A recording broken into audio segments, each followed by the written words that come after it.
Muito bem, iniciaremos o evento de hoje com um momento muito importante e tradicional do Fórum, o Prêmio Liberdade. Para essa homenagem, convido ao palco o mediador Nelson Duarte, associado luminário do Instituto e sócio da Apex e Banca The Wealth da APX. Gostaríamos de dar as boas-vindas também a Roberto Campos Neto, presidente do Banco Central do Brasil, que participará online. E para a apresentação da premiação, convido Juliana Bravo, associada 3 do Instituto e sócia e diretora executiva da Stono Consultoria.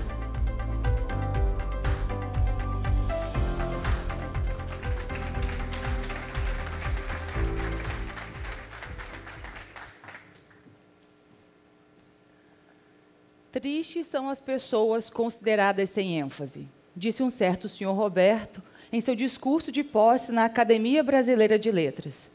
Era 1999 e aquele jovem de 82 anos sagrava-se imortal na academia. De gênio forte, ele não se abalava com polêmicas. Tristes são as pessoas consideradas sem ênfase, repetia. Suas certezas, porém, não eram meros achismos, mas frutos de uma dedicação incansável à leitura, ao trabalho e às missões que assumia.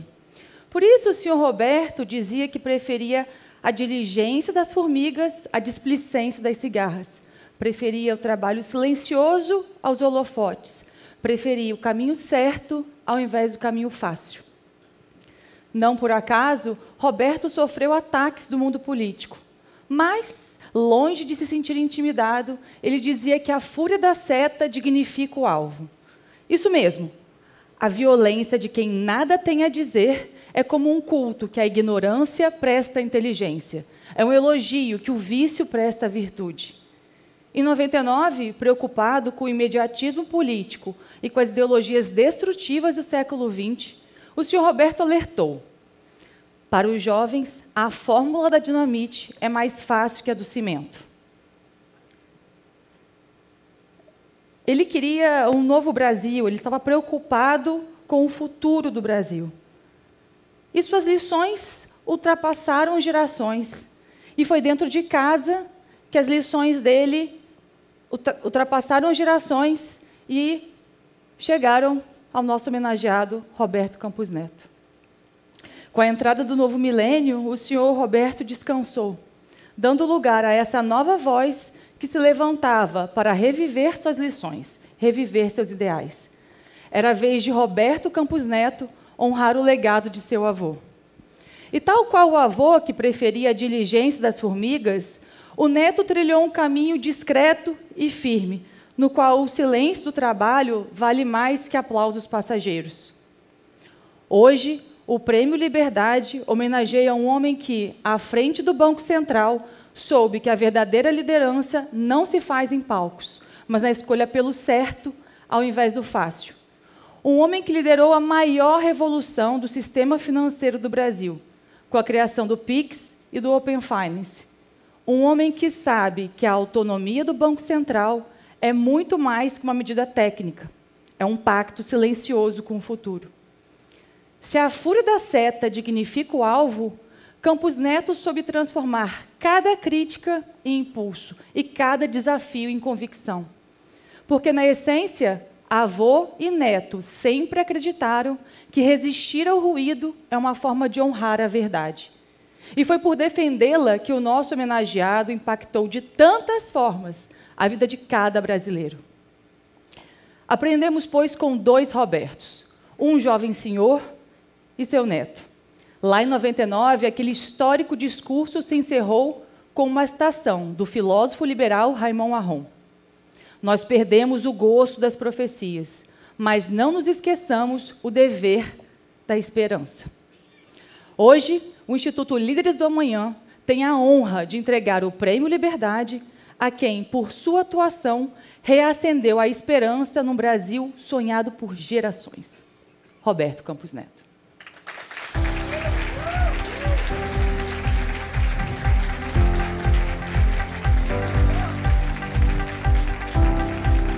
Não sei se estão me escutando, mas muito obrigado. Juliana, muito obrigado pelas palavras, fiquei até aqui um pouco emocionado. Queria agradecer também ao Vinícius e o Nelson, que será o Nelson Duarte, que será o nosso moderador. Peço perdão de não estar com vocês fisicamente. Há pelo menos a vantagem da videoconferência, que eu acabei de fazer uma reunião com Nova York e agora eu estou fazendo com vocês em Vitória. Quero agradecer então a todos. Muito obrigado.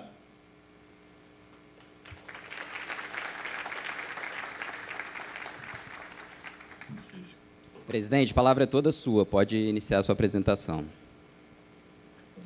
Ah, tá bom, beleza. Então agora, vocês escutaram o que eu falei antes, que eu fiquei meio na dúvida? Escutaram? Sim.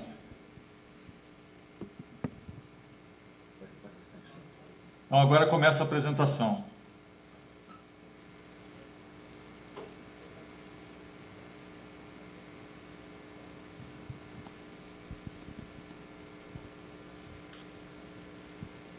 Bom, muito obrigado pela oportunidade de novo. Queria agradecer a todos pelo convite. É uma honra fazer parte de um evento como esse, que defende aí, né, os conceitos liberais que são tão importantes. A ideia aqui é falar um pouco sobre economia internacional, falar um pouco sobre o Brasil e um pouco sobre a nossa agenda digital, né, que vem aí agora avançando bastante e onde a gente começa a conectar, né, as diversas inovações que foram feitas nos últimos anos. Então, começar a falar um pouco de inflação, né, e perdoa aí pelos vários gráficos que vocês vão ter que assistir, mas falam que a economia é tão chato, quando a gente bota um gráfico, pelo menos fica um pouco mais divertido, né? Então, olhando um pouco esse tema de inflação global, a gente está numa situação agora onde a gente olha as inflações e elas, né, em grande parte, principalmente no mundo avançado, elas estão num processo de convergência. Quando a gente olha a América Latina, a gente tem, né, vamos dizer assim, um processo de desinflação que surgem alguns questionamentos em relação a quais são os motores da desinflação daqui para frente. E na Ásia, que a inflação já era um pouco mais baixa, ela está mais ou menos estabilizada num nível bastante perto da meta, né? Quando a gente olha a parte de alimentos e energia, a gente tem vamos dizer assim, uma realidade um pouco diferente. Então a gente vem com uma inflação de alimentos na América Latina subindo, na Ásia também tem tido uma subida. De uma forma geral, né, as inflações têm subido um pouco nessa parte de alimento e energia, com, né, algumas diferenças nos avançados e uma diferença grande em relação a se a gente está falando de Ásia ou de Europa ou de Estados Unidos. Acho que talvez seja oportuno falar um pouco aqui agora sobre esse tema, né, do que acontece com a expectativa em relação à inflação americana. A gente já vem dizendo há algum tempo, olhando o discurso, né, dos candidatos, que a gente tinha um discurso muito baseado em 3 dimensões e que as 3 dimensões eram, de certa forma, dimensões inflacionárias. Tinha uma dimensão da política fiscal, e se a gente olha aqui, esse gráfico é super interessante, ele mostra que ao longo dos anos a gente tem tido, vamos dizer assim, um avanço, né, pró-expansão nessa parte fiscal, tanto da esquerda quanto da direita.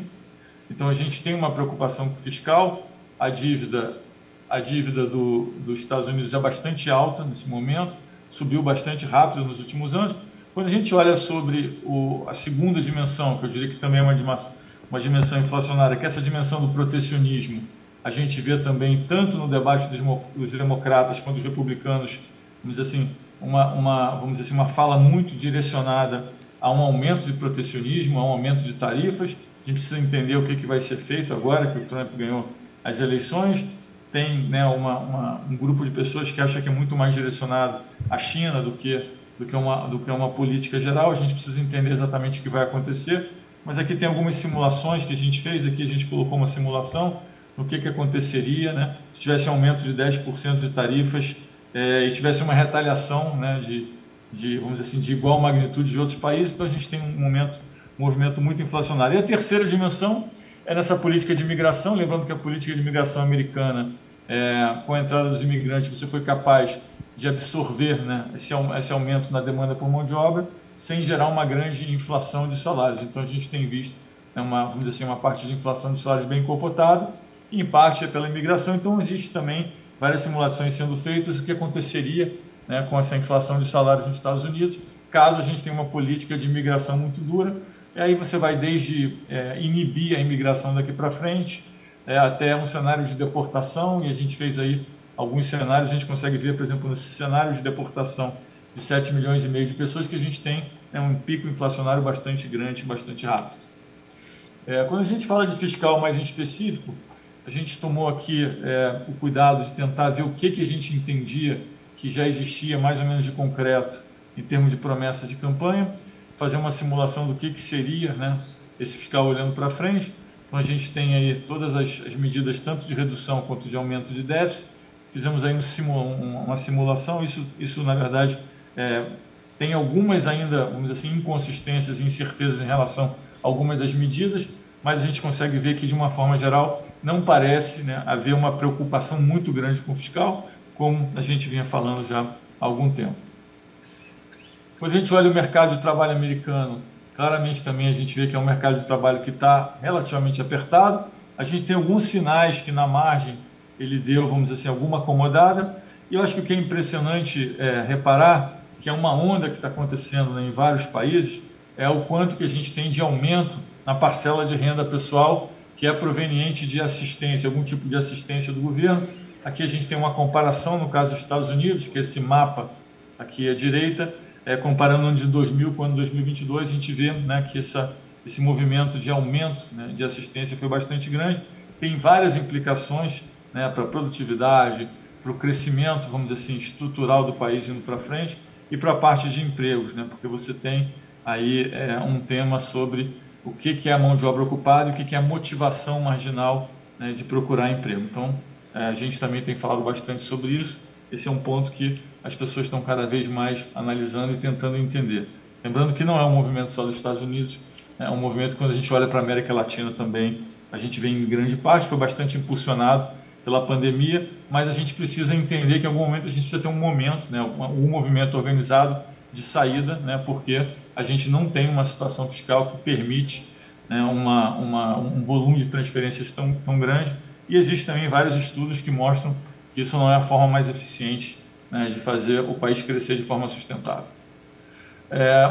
Quando a gente passa a falar, né, de custos, lembrando que a gente tem um mundo que está muito endividado, uma taxa de juros que é muito mais alta, então logo o custo de servir a dívida mundial é muito maior, e a gente ainda tem muitas contas para pagar.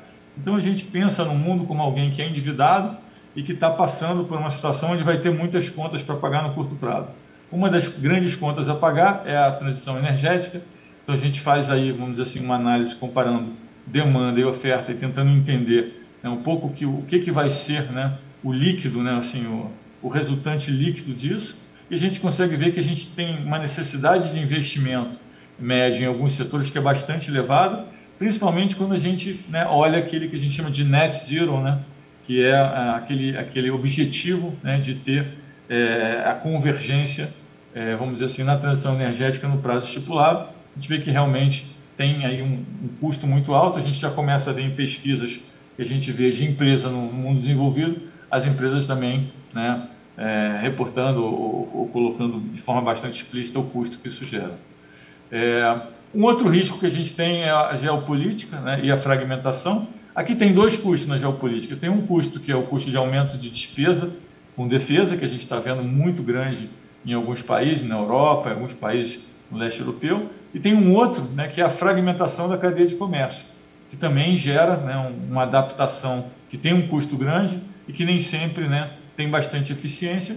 A gente consegue ver aqui, quando a gente olha o comércio entre blocos, né, que desde a invasão da Ucrânia a gente tem muito mais comércio intra-bloco, né, e abriu uma diferença grande, e o mundo está se segmentando de tal forma que você tem esses grandes blocos comerciais que não é exatamente o máximo de eficiência, porque quando a gente pensa em fronteira de eficiência, muitos países estão se deslocando, né, para um lugar menos favorável na fronteira de eficiência, de acordo com os blocos e com os interesses geopolíticos. Quando a gente pensa em política monetária, a gente vê que o mundo está com uma inflação convergindo, grande parte dos países, quase todos os países, com raras exceções, tem nas curvas uma precificação de queda nos juros. O Brasil é o único caso aí que a gente tem uma percepção do mercado financeiro de que a gente precisa ter um ajuste forte na curva de juros. A gente está falando de 233 pontos básicos aí em 6 meses. Então, o mercado tem, né, através vamos dizer assim, de um incremento no prêmio de risco, né, colocado nos preços, nas curvas, um aumento na taxa de juros. Infelizmente, o Brasil é o único nessa situação dos grandes países, e a gente precisa entender, né, e endereçar isso, porque é muito importante. Lembrando que, no final das contas, o Banco Central precisa fazer, né, a inflação convergir para a meta. Esse é o nosso mandato, que é um mandato que, inclusive, é dado pelo governo, né, pelo Executivo, e a gente precisa entender que a melhor forma de crescer de forma sustentável é ter uma inflação baixa, estável, para que as empresas e as pessoas consigam se programar de forma eficiente. Quando a gente pensa em política, quando a gente fala de política monetária americana, também a gente vem, né, com um movimento onde teve uma queda inicial de 0,5% na taxa de juros americana. O mercado se animou, achou que iam ser quedas sequenciais. De lá para cá, inclusive hoje teve um número de inflação americana que a gente percebe é que a desinflação americana ainda está em curso, mas ela tem, vamos dizer assim, percalços, e agora no curto prazo essa desinflação se mostrou, né, um pouco mais lenta, então a gente precisa ainda acompanhar quais serão os próximos passos. A gente tem tido uma reprecificação grande, né, em termos de qual é a taxa terminal americana, e com a eleição do Trump teve uma percepção, né, de que a taxa terminal talvez precise ser um pouco maior. Na verdade, quando eu olho os dados, eu acho que tem muito mais influência dos dados do que da percepção de eleição em si. É um tema, inclusive, que foi discutido agora com vários membros, com outros bancos centrais, numa reunião que eu participei na semana passada, mas basicamente é isso que a gente vê nas curvas. Em termos de atividade, a atividade americana muito forte. Esse gráfico do centro em cima, eu acho que é o gráfico mais importante que a gente teve em todo esse movimento desde antes da pandemia, que mostra que a gente teve um ajuste muito grande em serviços e bens, mas que, ao contrário do que se imaginava, a parte de bens não só voltou, como ela voltou acima da linha de tendência, e essa volta acima da linha de tendência nunca mais convergiu para a linha de tendência, como se tivesse, né, um deslocamento na demanda por bens de forma definitiva. E serviços, que em tese, né, voltaria rápido, voltou um pouco mais lento, mas agora também acima da linha de tendência, o que mostra, né, a fortaleza da economia americana nos últimos tempos.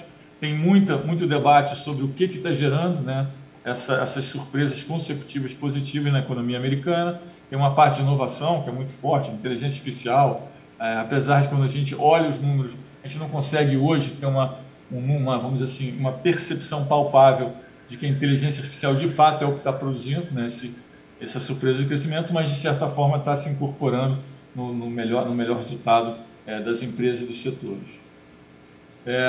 Um outro tema que a gente tem falado bastante é a China. A China tem adotado, né, um conjunto grande de medidas nas últimas semanas.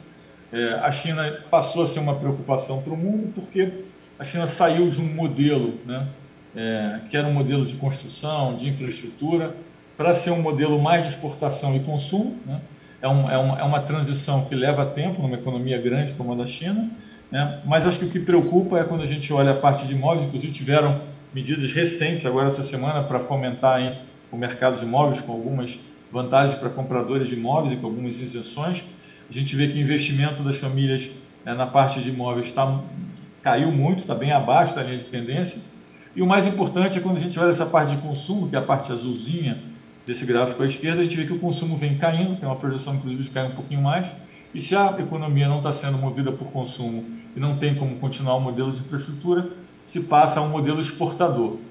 O grande problema desse modelo de exportador, que inclusive já foi testado no passado, é que quando ele foi testado no passado, ali em 2001, 2002, 2003, era um modelo exportador que exportava, né, basicamente produtos, vamos dizer assim, de menor valor adicionado, como sapatos, a parte têxtil e tal. E agora esse modelo voltou, mas ele voltou com bens de valor um valor adicionado muito maior. Isso tem incomodado alguns países, e os países têm reagido, né, com tarifas, né, e restrições. Então a gente vê que é um modelo que hoje tem mais dificuldade de ser implementado do que no passado. E tem um tema fundamental, que é a taxa de natalidade da China. É a menor taxa de natalidade, né, de todos os grandes países do mundo hoje. Então você precisa claramente acelerar, né, essa mudança. E, curiosamente, a natalidade é uma coisa relativamente fácil de se estimar através do tempo. A gente vê que teve um desvio do que foi estimado em 19 para o que está sendo estimado em 24, muito grande. A gente consegue ver esse gráfico. Isso faz com que essa mudança de modelo tenha que se acelerar ainda mais, né? A gente vê que o modelo de exportação ele é muito baseado em componentes de eletrificação, painéis solares, carros elétricos, então tem essa parte da eletrificação. A gente vê a exportação de carros crescendo muito. No Brasil, basta olhar nas ruas para a gente ver um grande número, né, de carros chineses que nós temos em circulação, né? E a gente vê que exportações, quando a gente olha exportações em geral no mundo, tem crescido muito, né? E aí você começa a pensar, bom, mas isso está tendo uma reação grande de grande parte dos países, então a gente tenta quantificar o quanto que é o subsídio. Aqui é basicamente, se eu tivesse que me concentrar aqui, perdão pela página meio poluída, mas esse gráfico de barrinhas vermelhas embaixo mostra o número de restrições comerciais contra a China, né? É um gráfico que mostra uma aceleração muito grande. Tem também um estudo que foi feito pela Goldman Sachs, pelo UBS e pelo Pearson Institute, que mostra mais ou menos quais seriam as consequências, né, de umas tarifas muito maiores em cima da China. O governo que ganhou, né, a eleição americana, os republicanos, tem falado muito sobre tarifas grandes contra a China. Isso tem um impacto grande na China e no resto do mundo também. Então, a questão aqui é se o modelo que foi adotado, um modelo de exportação baseado em um item que gera, vamos dizer assim, alguma preocupação nos países que compram por ser item estratégico. Então, como é que vai ser esse modelo daqui para frente? Essa é uma preocupação que a gente tem falado. Voltando um pouco, falando da situação global, a gente tem, né, uma preocupação grande com a dívida global. Aqui, eu acho que se a gente pensar de uma forma mais simplística, a gente olha para a dívida total mundial. Esse gráfico de torta que a gente tem mostra que, se a gente pensar que Estados Unidos, mais Europa e mais Japão, a gente está falando de 2/3 da dívida mundial. A gente está falando que 2/3 da dívida mundial vem crescendo muito e que tem uma taxa muito maior. Então, não só a dívida cresceu 20% na pandemia, como o custo de carregar essa dívida multiplicou por 3. A gente saiu de uma taxa de 1,1, alguma coisa mais ou menos perto de 3,3, 3,4 agora. Então, isso consome a liquidez global e a gente tem uma preocupação que o efeito cumulativo disso vai acabar, né, batendo em algum momento na capacidade dos países mais pobres, das empresas mais com a classificação de risco mais baixo, terem dificuldade na rolagem. A gente tem um gráfico aqui à direita que mostra a parte de pagamentos de juros americanos. A gente vê que é uma linha quase reta em termos de aumento de custo na rolagem de dívida. E, né, curiosamente, até um tempo atrás, a gente não via esse debate muito em relação ao fiscal americano, mas ele, né, começou a entrar, vamos dizer assim, no circuito lentamente. A parte de política fiscal aqui a gente só bota, um gráfico que eu gosto muito, que ele pega um pouco do nível de dívida e do resultado nominal. A gente vê, né, uma parte de projeções do FMI e o que precisa para estabilizar a dívida. Aí a gente consegue um pouco olhar o efeito nos juros longos. A gente vê claramente aí a situação do Brasil, né? É uma situação que tem um país que tem uma carga tributária já alta, né, que precisa fazer um programa de estabilização, né, fiscal, né, grande, né, e que tem, vamos dizer assim, muita limitação para fazer política cíclica na parte fiscal. Então a gente vê assim, as dificuldades, né, do cenário fiscal. Mas é importante olhar nesse gráfico que vários outros países têm uma assimilação, têm uma situação bastante similar nesse ponto, e a gente consegue ver o que isso significa em termos de prêmio de risco em vários países. Um outro tema que é bem importante a gente falar é que uma das formas de sair, né, de uma situação onde você tem muita dívida, tem uma população envelhecendo e tem muitas restrições no ponto de vista fiscal, é se eu consigo aumentar a produtividade. Então a pergunta é: a produtividade mundial está crescendo? E a resposta basicamente é que, com exceção dos Estados Unidos, como a gente consegue ver aqui nesse gráfico, a produtividade mundial não está crescendo, né? Na China ela inclusive caiu, depois voltou um pouquinho. Quando a gente olha os outros países da Ásia, tem tido um crescimento, mas menor do que no passado. O resto, no mundo emergente, produtividade ou zero ou negativo. A área do euro também com produtividade baixa. Quando a gente pega a produtividade global, né, de uma forma geral, não existe nenhum elemento hoje que mostre que a gente vai conseguir ir, vamos dizer assim, da nossa crise de dívida global através da produtividade. Um outro tema que é relevante nesse mundo de produtividade é que a população está ficando, né, mais velha mais rápido, né? E que a gente, inclusive, quando olha, né, as previsões, a gente tem atualizado as previsões para uma população envelhecendo mais rápido. Então aqui tem alguns gráficos que mostram isso. Se a gente pensar, né, no âmbito dos países da ONU, são 193 países, e pensar daqui a 15 anos, daqui a 15 anos só 7 países vão ter uma população maior do que hoje. E a maioria deles serão países pobres. O único país rico que tem alguma chance de ter uma população maior daqui a 15 anos é os Estados Unidos. O resto do mundo a gente vê isso bastante difícil. Tem um tema de imigração que é difícil de mapear daqui até lá, mas isso é um pouco colocando em contexto esse problema da produtividade mundial, porque gera uma taxa de dependência muito grande, que significa que você teria que aumentar bastante a eficiência, né? Então, indo para o Brasil um pouco agora, a gente tem uma situação de inflação veio convergindo, em algum momento ela parou de convergir, mais recentemente ela tem, né, mostrado não só uma resiliência, uma dificuldade na convergência, como na ponta a gente tem tido alguns números um pouco piores. O Banco Central, então, iniciou um ciclo de ajuste, né, que a gente vem fazendo, e a gente tem uma preocupação muito grande, né, que a gente consiga, né, fazer um ciclo de ajuste que seja capaz de trazer, vamos dizer, as expectativas, fazer com que as expectativas voltem para a meta, que a inflação faça uma convergência de novo. Isso é muito importante para os brasileiros, é muito importante para quem tem planejamento a longo prazo. Então, a gente consegue ver aí, obviamente a gente teve uma contribuição de alimentação do domicílio, de uma forma geral muito grande, a gente consegue ver no gráfico aí os componentes do IPCA, mas a parte de expectativa é a parte que eu diria que hoje gera mais preocupação. A gente vê uma expectativa de inflação que já estava ligeiramente desancorada, desancorando mais, né? Tanto no curto quanto no médio. Quando a gente olha as inflações implícitas, que são basicamente as inflações retiradas de instrumento que negociam em mercado, a gente vê também, né, tanto a curta quanto a longa, uma desancoragem grande. Então tem uma preocupação, né, de que a gente faça um ciclo que seja capaz de ancorar a expectativa. A parte de atividade muito forte no Brasil, a gente tem tido surpresas consecutivas há bastante tempo. Eu acho que aqui tem um tema que a gente precisa olhar para trás e reconhecer, que a gente teve algumas reformas, reforma trabalhista mais especificamente, que contribuiu muito ainda, que a gente tem uma dificuldade muito grande de mapear, né, qual é o efeito líquido disso, mas hoje existem, eu acho que, evidências que mostram que a reforma trabalhista, através do aumento de flexibilidade, acabou, né, melhorando a situação do emprego no Brasil, né, e por isso até que eu digo que esse projeto que tem aí dos 6 contra 1, né, desse projeto de eliminar e de passar com que as pessoas só trabalhem 4 dias por semana, é um projeto que eu acho bastante prejudicial, né, para o trabalhador, porque no final ele vai aumentar o custo do trabalho, vai aumentar a informalidade e vai diminuir a produtividade. Então, a gente precisa continuar, né, avançando nessas reformas e entender que, no final das contas, a gente não consegue, né, aumentando, vamos dizer assim, aumentando a obrigação dos empregadores, a gente não melhora os direitos dos trabalhadores, né? Em grande parte, a gente tem essa ilusão de curto prazo que se mostra, né, contrária no médio e longo prazo. Então, é importante mencionar isso. Então, de novo, aí, algumas informações sobre o mercado de trabalho. A gente vê que o mercado de trabalho melhorando bastante no Brasil. Existe, obviamente, uma preocupação sobre o quanto que isso possa gerar, né, de inflação através da inflação de serviços, de salários, que pega muito na área de serviço. Então, a gente tem falado bastante sobre isso também.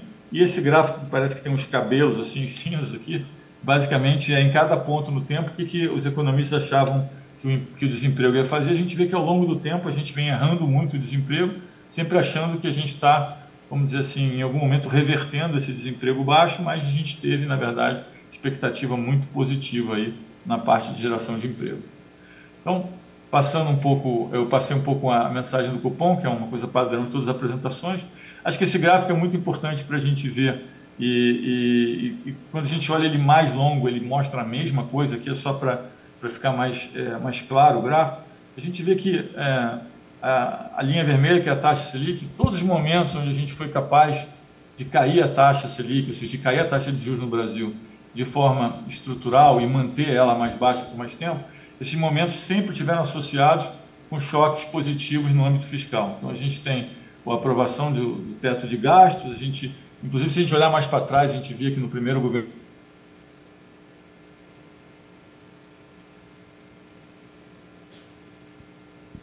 Presidente, consegue me ouvir?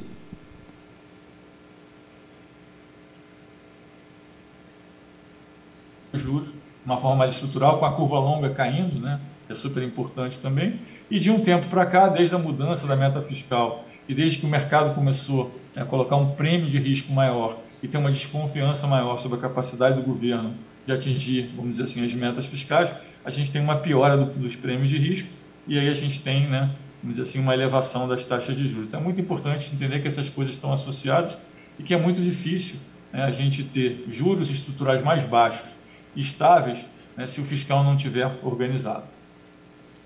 Aqui um pouco as projeções fiscais que a gente tem olhado.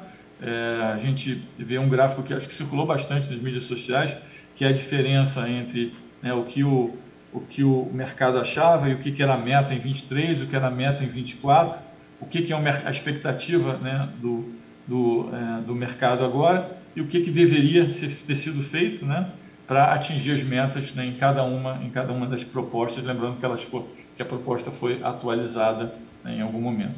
E o que isso significa em termos de trajetória de dívida. Então, acho que esse é um ponto, acho que é o ponto mais debatido. A gente tem aí o governo fazendo uma força hoje para fazer, vamos dizer assim, um pacote que enderece essa parte fiscal pelo lado de gastos, né? Eu tenho dito que se a gente não entender que a gente precisa fazer o ajuste pelo lado dos gastos, a gente acaba interditando o debate, acaba fazendo com que esse prêmio de risco fique maior por mais tempo. Isso é muito prejudicial para, vamos dizer, a convergência da inflação e para um ambiente de juros mais baixo, mais estável. A gente olha muito também que, no final das contas, quando a gente vê a precificação, ou seja, o preço, né, o que significa o prêmio de risco no Brasil, dado o fiscal que existe, a gente acha que os preços estão exagerados, a gente vê que, de fato, as taxas de juros reais do Brasil são bem mais altas, mas quando a gente olha os resultados primários, o Brasil não está muito diferente.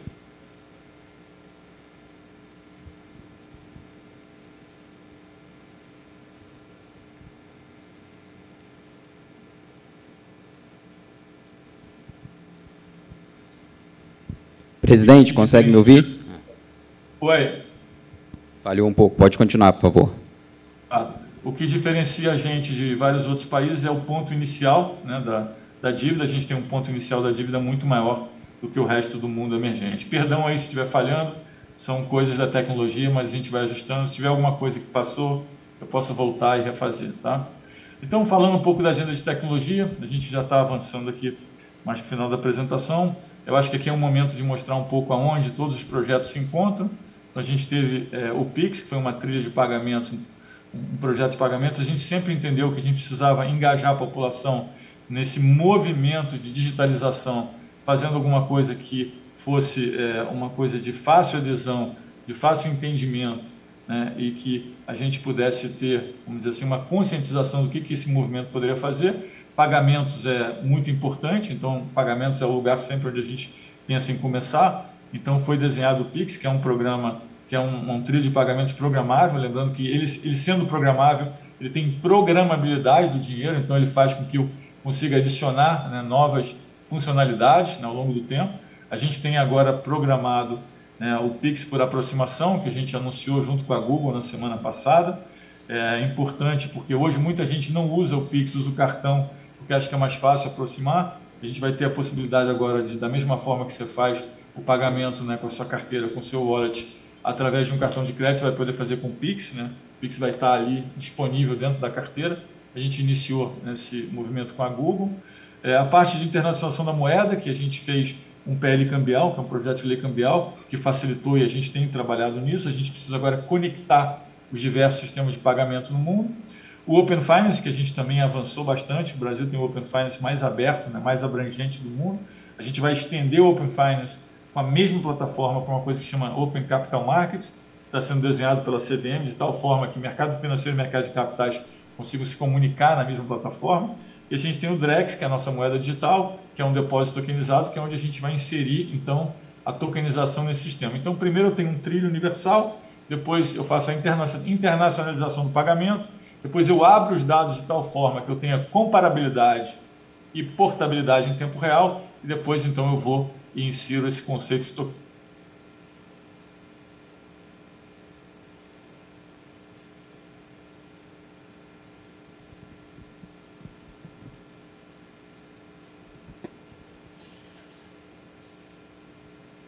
E outro é como utilizar a monetização de dados. Eu vi que eu congelei um pouquinho aqui, mas eu voltei. Então, basicamente, falando dos blocos adicionais à inteligência artificial e monetização de dados. Então, pensando que em algum momento a gente vai ter esse smart, a gente chama, né? Ou super app, ou tem vários nomes.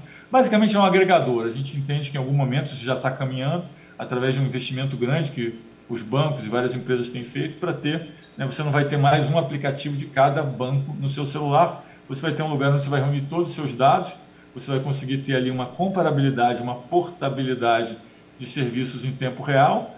A gente entende que isso gera eficiência, gera segmentação, gera preços melhores, spread melhores. Então, esse é um movimento muito importante. E a gente entende que você deveria ser capaz de migrar da moeda física para digital de forma instantânea.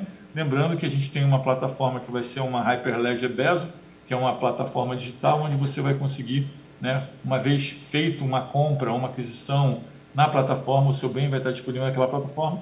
Tem várias vantagens, né, em termos de fazer a compra com o Drex, porque uma vez o ativo na plataforma, ele tem maior visibilidade, divisibilidade, você consegue monetizar melhor o seu ativo, consegue fazer leilão em tempo real, tem várias vantagens, não vou ter tempo aqui para falar de tudo, mas basicamente é isso. Eu queria agradecer, perdão aí pelas falhas na tecnologia, na comunicação, e quero agradecer de novo ao prêmio, agradecer o convite. Muito obrigado e perdão por não poder estar aí pessoalmente.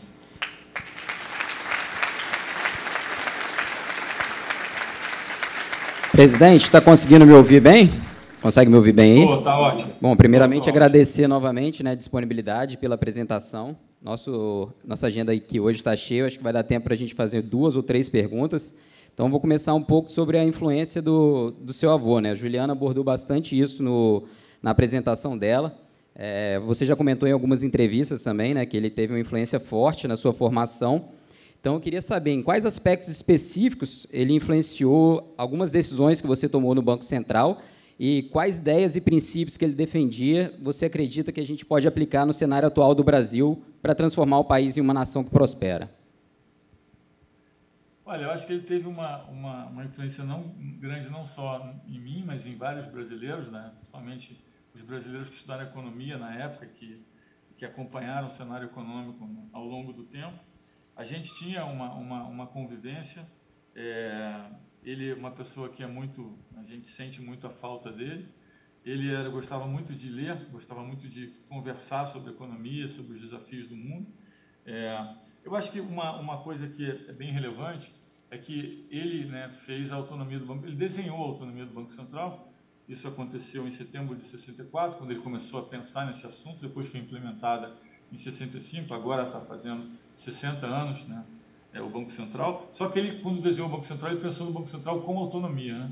E eu lembro, né, quando a gente olha as coisas que ele escreveu e que desenhou na época, ele sempre desenhou o Banco Central com uma certa autonomia. Ele dividia a autonomia em 3 partes: administrativa, financeira e operacional. A gente fez a autonomia operacional, então, em grande parte, eu acho que isso se deve a um movimento que ele iniciou. Lembrando que, quando ele pensou em autonomia do Banco Central, quase não tinha, né, Banco Central autônomo no mundo. Depois veio uma onda de bancos centrais, né, autônomos. Então, ele conseguiu ser muito à frente do seu tempo naquele momento, entendendo que o Banco Central era importante. Inclusive, naquele momento, quando o Banco Central nasceu autônomo, mas logo depois perdeu a autonomia, ele foi, então, ao então presidente reclamar e disse: olha, é um erro, né, o que está sendo feito de reverter a autonomia. O presidente retrucou dizendo por quê. Ele disse: olha, o Banco Central é o guardião da moeda, né? Na época, o presidente, então, né, retrucou dizendo: não, o guardião da moeda sou eu. Então, a gente vê um pouco, né, que levamos 40 anos depois disso para voltar esse debate. Então, acho que tem uma grande influência em pensar como que um Banco Central funciona. Então, isso foi bastante. E, obviamente, os valores, né, da economia liberal, e entender, né, que, no final das contas, o Estado maior, né, ele não é, né, indutor, né, de prosperidade, não é indutor de produtividade. O Estado precisa ter a sua função, mas a gente precisa, obviamente, atender o social, principalmente num país como o Brasil, mas a gente precisa entender, né, que o empreendedor, que o tomador de risco, que aquele que acorda, né, cedo e toma as decisões de risco, eles são muito importantes, porque eles alocam o recurso de forma eficiente na economia, geram emprego, fazem a economia crescer. Então, a gente não pode ter essa cultura anti-empresário, essa cultura anti-empreendedora. A gente tem que ter uma cultura pró-empresário, pró-empreendedor e pró-capital, né? E vocês falaram bastante aí, né, na parte do mercado livre eu acho que a gente precisa cada vez divulgar mais isso. Então, acho que isso é uma influência grande que eu tive do meu avô. Perfeito, presidente. Acho que vai ter tempo para mais uma pergunta. Então, quero que você faça uma reflexão, olhe para trás. Qual que você gostaria que fosse lembrado como o seu maior legado no Banco Central e como você vê a perspectiva daqui para frente, né? Tanto para o Brasil quanto para o Banco Central? Olha, eu acho que olhando para trás, a gente tinha algumas dimensões grandes de ambição, né? Uma dimensão era a autonomia, né? E a gente fez a autonomia operacional. Infelizmente, não conseguimos avançar na autonomia financeira. Espero que o meu sucessor consiga avançar nisso. Acho que é muito importante para o Banco Central, né, ter esse ciclo completo de autonomia, mesmo porque a autonomia financeira existe em mais de 95% dos bancos centrais pelo mundo, então é importante fazer. Uma outra dimensão foi essa dimensão de como fazer uma intermediação financeira mais eficiente, né? Eficiente, eu digo, mais inclusiva, mais digital, mais barata, mais transparente. Então, acho que essa é uma dimensão que é um legado que fica, já vinha sendo feito, eu peguei um trabalho que já vinha sendo feito, aceleramos nós, né, na minha gestão, mas a equipe toda, né, porque a equipe do Banco Central trabalhou muito bem nisso. A gente tem o Pix, tem o Open Finance, a gente tem hoje um sistema de pagamentos e um sistema de intermediação financeira que está caminhando para um sistema totalmente integrado e digitalizado. Eu acho que poucos países no mundo têm isso, então a gente é reconhecido no mundo inteiro, então acho que esse é um legado grande. E o outro, acho que, seguindo aí a dimensão, é um legado de transparência, de mostrar com mais transparência, abrindo mais as informações, o que o Banco Central tem feito, o que é a preocupação do Banco Central, mostrar cada vez mais que as decisões são técnicas. Então, eu diria que esses são os legados, né? E como o meu antecessor dizia para mim, é uma corrida de bastão. Então, alguém correu, me entregou o bastão, eu corro, entrego o bastão para o próximo e torço para ele correr mais rápido do que eu sempre digo isso. Então, eu espero que a gente continue nesse movimento de inovação, continue esse movimento de transparência e continue esse movimento de autonomia. Então, eu diria que seriam esses os pontos principais. Perfeito, presidente. Muito obrigado novamente. Próximo a gente espera presencialmente, né, quando tiver com a agenda mais tranquila. Mas parabéns pelo prêmio. Obrigado. Muito obrigado e bom evento para todos. Muito obrigado, Roberto Campos Neto.